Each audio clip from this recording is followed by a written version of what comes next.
तो चलिए अब स्टार्ट करते हैं आज की क्लास को। आज हम आपके साथ डिस्कस करने वाले हैं जितने भी सम्मेलन हुए, जितने भी रिपोर्ट हुई, जितने भी प्रोटोकॉल हुए, तारीख क्या थी, क्यों आए हैं और इनका क्या उद्देश्य था। आपके यूजीसी नेट में यही सारी इंपॉर्टेंट बातें हैं। तो चलिए स्टार्ट करते हैं। सबसे पहले हम बात करेंगे, और ये जो है ना थोड़ा सा नंबर वाइज है ताकि दिक्कत आपको ना आए।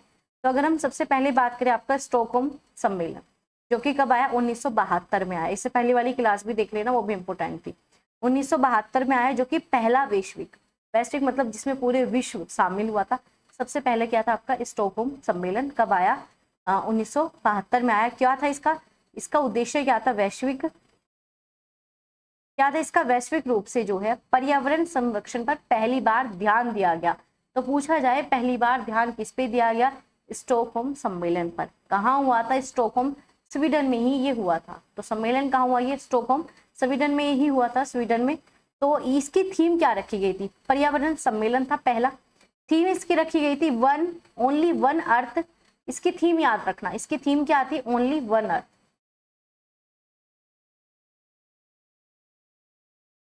तो ये थीम आपको याद रखनी है, क्योंकि अगर ये याद नहीं रखोगे तो दिक्कत हो जाएगी, क्योंकि पेपर में थीम से भी क्वेश्चन पूछ लिए जाते हैं। तो भारत में पर्यावरण मंत्रालय की स्थापना भी इसी के आसपास हुई। कब हुई, चलो इसी थीम के बाद हुई, वो आगे डिस्कस करते हैं। तो भारत में भी पर्यावरण कानून बना, क्योंकि जब वैश्विक रूप से काम हो रहा था तो फिर भारत में भी चीजें हुई है। आगे हम बात करेंगे आपका ब्रुटलैंड रिपोर्ट कब आई, आपकी 1887 में आई। इसे क्या कहा जाता है, विश्व आयोग, मतलब वर्ल्ड कमीशन भी इसे ही कहा जाता है। क्यों कहा जाता है, क्योंकि इसका शीर्षक क्या था, अवर कॉमन फ्यूचर। ये टाइटल पेपर में कई बार आ चुका है, पूछा जाता है ये टाइटल किसका था, वन अर्थ वाला किसका टाइटल था, अवर कॉमन फ्यूचर किसका टाइटल था। तो इन टाइटल को 3 से 4 ऑप्शन देंगे मैचअप वाले, और आपको पता है मैचअप वाले क्वेश्चन आपके एग्जाम में काफी बार बनते हैं। ठीक है, वेल डन श्वेता।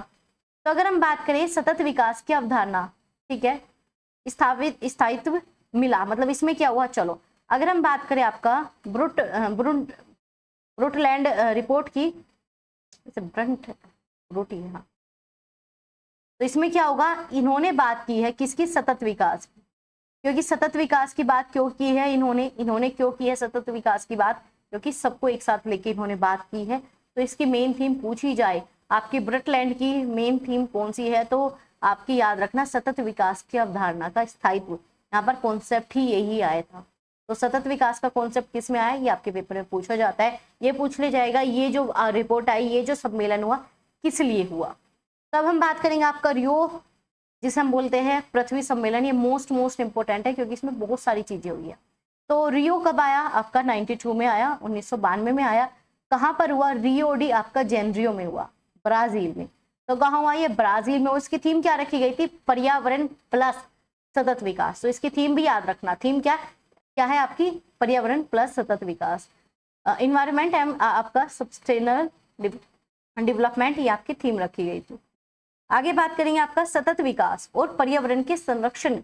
अब इसका उद्देश्य क्या था, अब हम बात करेंगे उद्देश्य। अब इसका उद्देश्य क्या है, सतत विकास और पर्यावरण के संरक्षण के लिए वैश्विक रूपरेखा, ग्लोबल पे काम होना चाहिए। ठीक है, वैश्विक याद रखना, किसके लिए, पूरे विश्व को एक साथ लेके आना है। तो इसमें कुछ इंपॉर्टेंट समझौते हुए, जो समझौते सीधा यहाँ आपके होने चाहिए। पूछा जाता है रियो से क्या क्या बना, या एजेंडा किस किसके लिए थे था। तो अगर आपसे पूछा जाए एजेंडा 21 किसके लिए था, तो ये सतत विकास की कार्य योजना थी। ये पूछा जाता है ये किसके लिए था, एक्शन प्लान था, किसके लिए था, सतत विकास के लिए था। तो एजेंडा 21 याद रखना किस लिए आया, इसी से आया। फिर दूसरा था आपका UNFCCC, ये किसके लिए था, ये आपका जलवायु परिवर्तन के लिए था। किसके लिए, क्लाइमेट चेंज के लिए था।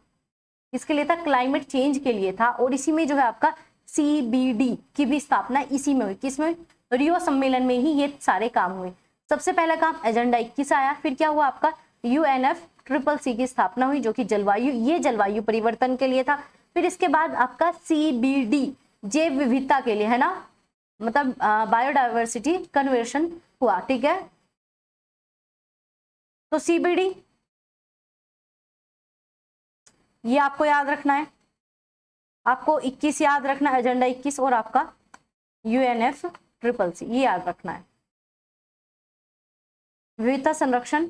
चलो ये थे इसके यहाँ पर मेन काम। अब इन्होंने मेन काम किया, अब उद्देश्य क्या थे, चलो इसका उद्देश्य क्या था? इसका उद्देश्य था सतत विकास, पर्यावरण संरक्षण के रूप में वैश्विक रूपरेखा तैयार करना। तो ऐसा फ्रेमवर्क जो सतत विकास को प्रमोट करता हो, जो पर्यावरण के संरक्षण के लिए हो, और पर्यावरण संरक्षण के लिए ये 3 काम आए हैं, ये तीनों काम इसी के अंदर आए हैं। चलो आगे बात करेंगे, और इसका नाम ही यहाँ पर ब्रैकेट में है, क्या है? रियो को ही हम पृथ्वी सम्मेलन के नाम से जानते हैं। रियो को ही हम पृथ्वी सम्मेलन के नाम से जानते हैं। तो आप मुझे बाद में कमेंट करके बताओगे पृथ्वी दिवस कब मनाया जाता है। आगे बात करेंगे आपका क्योटो प्रोटोकॉल। क्योटो प्रोटोकॉल कहाँ मनाया गया? जापान। ठीक है, कब? आपका 1997 में आपका क्योटो जापान में ही से मनाया गया। तो उसी की वजह से इसका नाम जो है क्योटो रख दिया गया। विकसित देशों पर उत्सर्जन कम करने के लिए, पूछा जाएगा ये किस लिए आया था? तो क्योटो प्रोटोकॉल आया था उत्सर्जन कम करने के लिए। सीधा क्वेश्चन पेपर में आ चुका है, PYQ है ये आपका, तो बहुत ज्यादा इंपॉर्टेंट है आपकी क्लास है। तो फटाफट एक बार सेशन को लाइक करो और अपने दोस्तों के साथ भेज दो ताकि उन्हें भी बेनिफिट मिल सके। तो जल्दी से लाइक करना बिल्कुल मत भूलना। तो उत्सर्जन करना, विकसित देशों पर उत्सर्जन कम करना, क्योंकि जो विकसित होगा वो ज्यादा उत्सर्जन करेगा, ये सिंपल सी बात है। तो उन्हें जो है कम करने के लिए बाध्यता रखी गई, भाई तुम कम करो, रिड्यूस करो। आप डेवलप कंट्रीज हो तो आपको तो करना ही पड़ेगा। भारत पर कोई बाध्यता नहीं थी, अभी हंसने वाली बात नहीं है। बाध्यता इसलिए नहीं थी क्योंकि भारत विकसित देशों में नहीं आता, विकासशील देशों में आया है। तो अगर हम बात करें इसकी स्थापना, ये लागू मतलब इम्प्लीमेंट कब हुआ? ये 2005 में हुआ। आया तो भाई आपका 97 में था, लेकिन लागू 2005 में हुआ। अब बात करें इसका मेन उद्देश्य क्या था? जलवायु परिवर्तन को रोकने के लिए विकसित देशों को जिम्मेदार बनाया गया कि भाई ये जो जलवायु परिवर्तन हो रहे हैं इसके जिम्मेदार आप हो।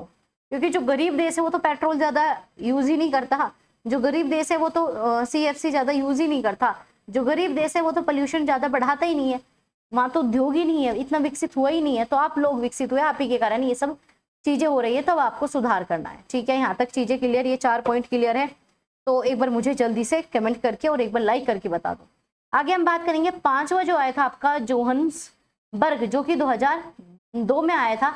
इसे आपका world summit on sustainable development के नाम से जानते हैं, जिसे आपका WSSD, इसकी फुल फॉर्म याद रखना।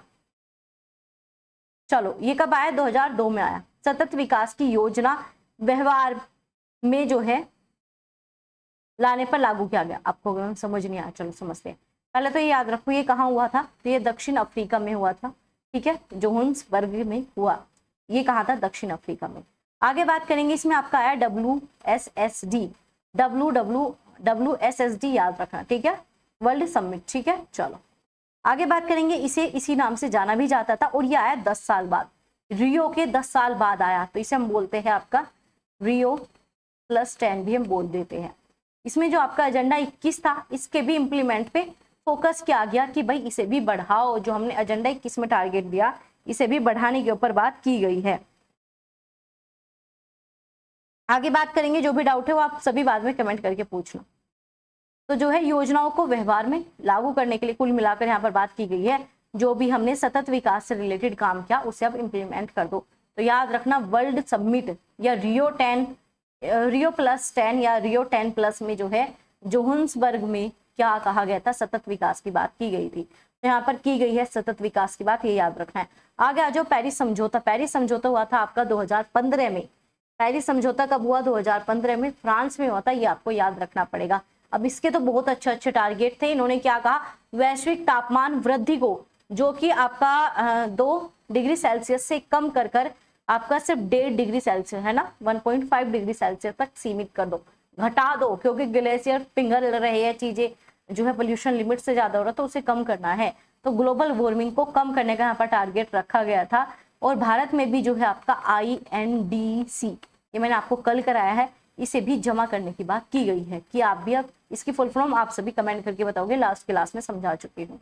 तो वैश्विक जलवायु परिवर्तन नियंत्रण को, तो यहाँ पर पूछा जाएगा ये पेरिस समझौता इसलिए आया, वैश्विक जलवायु परिवर्तन को नियंत्रित करने के लिए आया। तो ये क्या कोऑर्डिनेट कर रहा था? जो कि आपके ग्लोबल एफर्ट है उनमें जो है क्लाइमेट चेंज को लेकर इसने काम किया। अब आगे बात करेंगे, आपका इसमें सभी देशों की भागीदारी थी और कहा था भाई अपने अपने लेवल पे सब काम करने लग जाओ और आपका INDC लागू कर दो, खुद पार्टिसिपेट करो, डेवलप करो सभी। इसमें डेवलप्ड प्लस डेवलपिंग दोनों कंट्री थी, विकसित और विकासशील दोनों ही कंट्रीज में इंक्लूड थी। आगे हम बात करेंगे आपका क्योटो प्रोटोकॉल।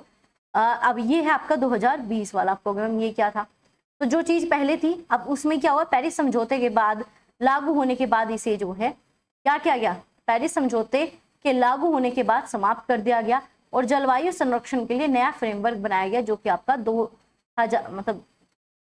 2020 वाला था। लेकिन ये वाला ज्यादा डेट नहीं पूछता आपसे, क्योटो प्रोटोकॉल की डेट ये वाली ही आपसे पूछेगा, ये वाली ही आपसे पूछेगा, ये याद रखना। लेकिन हाँ दोबारा आए ये आप याद रख सकते, ठीक है।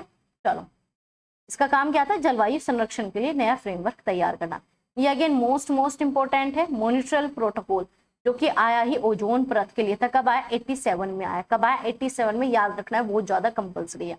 ओजोन परत को नुकसान पहुंचाने वाले पदार्थों को नियंत्रित कर दो। इन्होंने क्या कहा, ओजोन को जो भी प्रभाव डाल रहा है उसे नियंत्रित कर दो। अगर आप नियंत्रित कर लेते हो तो क्या होगा भाई, प्रदूषण से हम बच सकते हैं, हम जो आने वाली समस्या उनसे हम कहीं ना कहीं सुधार कर सकते हैं। तो ओजोन परत को बचाने के लिए है ना, ताकि सूरज की पराबैंगनी किरणें डायरेक्ट ना आए, कैंसर वगैरह इतनी सारी इलनेस आ रही है, उन सबको कम करने के लिए। तो ये सबसे सफल पर्यावरणीय संधि भी रही थी, क्योंकि यहाँ पर CFC को बंद कर दिया गया था। ये पेपर में आ चुका है, ठीक है।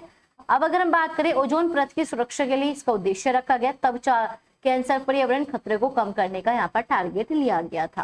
कहाँ हुआ था, कनाडा में हुआ था, मॉनिट्रियल प्रोटोकॉल। आगे हम बात करेंगे आपका संयुक्त राष्ट्र जलवायु परिवर्तन। अब सबसे पहले हम कोप की बात कर लेते हैं, कोप पूछा जाता है। कोप 1, ये कोप 1 भी किसकी मिली भगत है, ये आपका रियो से आया है। पृथ्वी सम्मेलन से ही आपके कोप स्टार्ट हो गए। तो सबसे पहला जो कोप हुआ था वो बर्लिन में हुआ था, 1995 में हुआ था, ठीक है। तो इसने क्या काम किया, इसने जलवायु परिवर्तन पर वैश्विक स्तर पे काम किया। तो इसने क्या काम किया कि जलवायु संरक्षण के लिए मजबूती मिलनी चाहिए। तो पूछा जाए कोप फर्स्ट में क्या था, कोप फर्स्ट में क्या था, ये आपसे पेपर में पूछ सकता है। चलो, अगर हम आगे बात करें, आपका ये सभी भी कहाँ से, कहीं ना कहीं कोप से ही आए थे, पेरिस समझौता हुआ। चलो, ये तो मैं आपको बढ़ा चुकी हूँ। तो ये जो सीरीज है ये बहुत ज्यादा इंपॉर्टेंट है। यहाँ से सीधा का सीधा कब क्या आया और किसने क्या काम किया, ये आपसे पेपर में पूछता है, पूछते आए गए हैं। और भाई यहाँ तक अगर चीजें समझ में आई हो तो एक बार सेशन को लाइक कर दो और अपने दोस्तों के साथ भेज दो इस वीडियो को, ताकि उनका भी ये टॉपिक क्लियर हो सके। तो ये टेबल आपके लिए बहुत ज्यादा इंपॉर्टेंट है। अगर ये आपको चाहिए तो ये आपको इसी के साथ मिल जाएगी, जितना भी आपका PD में कराऊंगी 59 के साथ जो है ये आपको सारी शेयर कर दी जाएगी। कुल 59 रुपीज की PDF रहने वाली है। तो चलिए, यहाँ तक अगर चीजें समझ में आई तो एक बार लाइक और शेयर करो जल्दी से, और कोई नया हो तो सब्सक्राइब कर लेना ऐसी बेहतरीन क्लासेस के लिए।